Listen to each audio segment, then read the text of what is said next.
Bab 122. Bersikap formal. Perdebatan sengit antara Basten dan altar semakin brutal. Bahkan mereka tidak lagi mengingat masa-masa nakal mereka sebelum Basten menikah.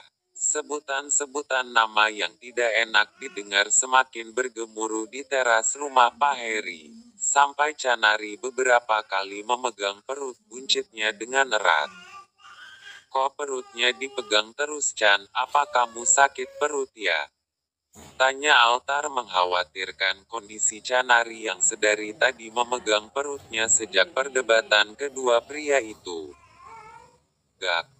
Tapi aku sedang nutupi kuping si Dedek biar gak dengerin kata-kata bijak ini dari mulut kalian berdua. Jawabnya polos.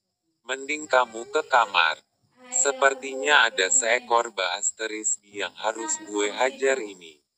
Wajah Basten sudah sangat garang dengan kemarahannya. Canari tidak membantah perintah suaminya. Ia berpikir bahwa saat ini suaminya dan altar mungkin sedang ada kesalahpahaman di antara mereka yang tidak boleh ditahu oleh orang lain. Sehingga ia pun bangkit berdiri dari tempat duduknya dan memberikan kesempatan pada kedua lelaki itu untuk membicarakan masalah mereka. Tapi kalian jangan macam-macam ya, malu ntar dilihat tetangga. Pesan Canari sebelum ia pergi dari situ. Gue balik aja kalau gitu, muak gua lama-lama lihat wajah nih orang. Altar meremehkan Basten sambil berdiri. Basten menahan kepergian altar. Dengan mencekal pundaknya. Kemana lu? Sini hajar gua kalau lu berani. Tanpa basa-basi altar langsung membalikkan badannya. Buk. Sebuah pukulan tinju yang sangat keras mendarat di wajah Basten. Gue balik. Pamit altar tanpa mendapat sebuah balasan tinju dari Basten. Beberapa menit setelah altar berlalu, akhirnya Basten menyadari bahwa rasa enggan yang ia rasakan saat dipukuli oleh sahabatnya itu, bukan karena ia takut, tapi semua karena ia menyadarinya bahwa biar bagaimanapun mereka bermusuhan, berantem, tapi tiada orang lain yang bisa menggantikan posisi altar sebagai sahabat terdekat dan terbaiknya. Tidak terasa udah lebih 1 minggu sejak altar memukul Basten. Pekerjaan kantor kini terasa terbeban bagi Basten. Pekerjaan yang biasanya ia minta bantu sama altar untuk mengerjakannya. Kini sejak mereka berjauhan, hal itu sangat enggan bagi Basten dan hal itu tidak pernah terjadi lagi. Bahkan komunikasi dan hubungan mereka terlihat seperti orang asing. Canda sebagai sahabat tidak terlihat lagi di antara mereka. Sama halnya seperti yang dikatakan altar. Hubungan kita tidak lebih dari posisi bawahan dan atasan. Pagi hari Minggu.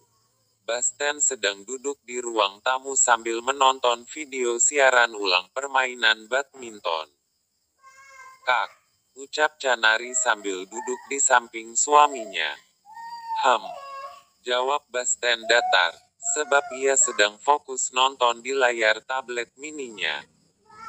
Kak, kapan nih kita ke pantai? Tanya Canari. Sebab sebelumnya Basten sudah menjanjikan bahwa dalam waktu cepat dia akan mengajak si calon bunda untuk ke pantai. Itulah pekerjaan juga semakin banyak dan menumpuk. Ucap Basten terdengar pelan. Karena itulah yang terjadi sejak mereka berjauhan altar. Pekerjaan bukan semakin berkurang, melainkan semakin bertambah dan menumpuk ditambah dengan pekerjaan mendadak yang terkadang diberikan oleh ayahnya. Makanya Kak amarahnya itu sama Kak altar jangan terlalu dipendam, akhirnya begini kan.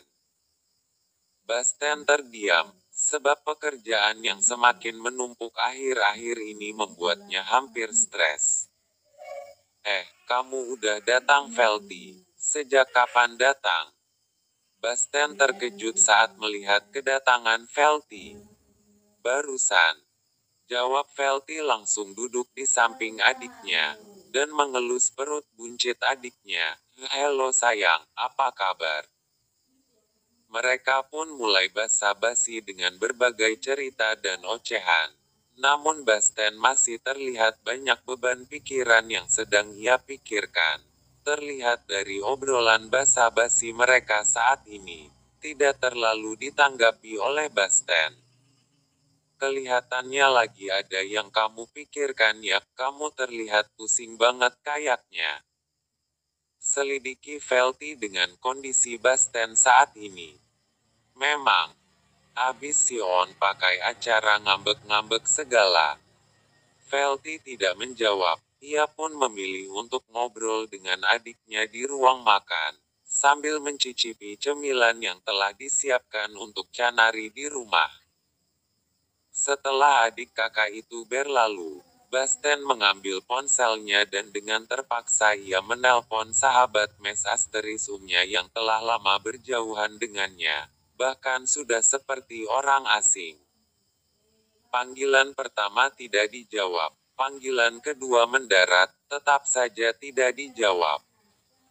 Saat ini ia berpikir kalau masalah gengsi disimpan dulu. Yang terpenting sekarang komunikasi dengan Altar. Halo. Sapa Altar di seberang telepon.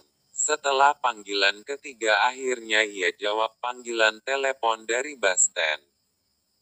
Bisa kamu ke rumah saya sekarang?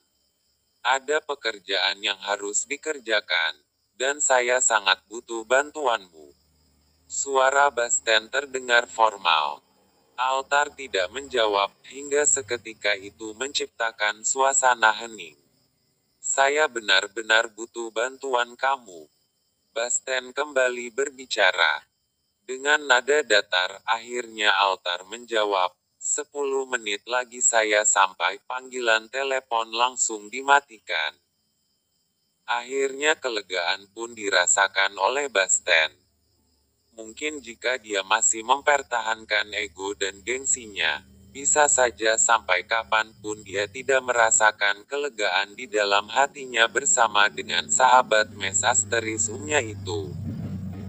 Tidak terasa waktu sudah sampai 10 menit. Akhirnya Altar tiba di kediaman Basten saat ini, dan langsung memarkirkan mobilnya.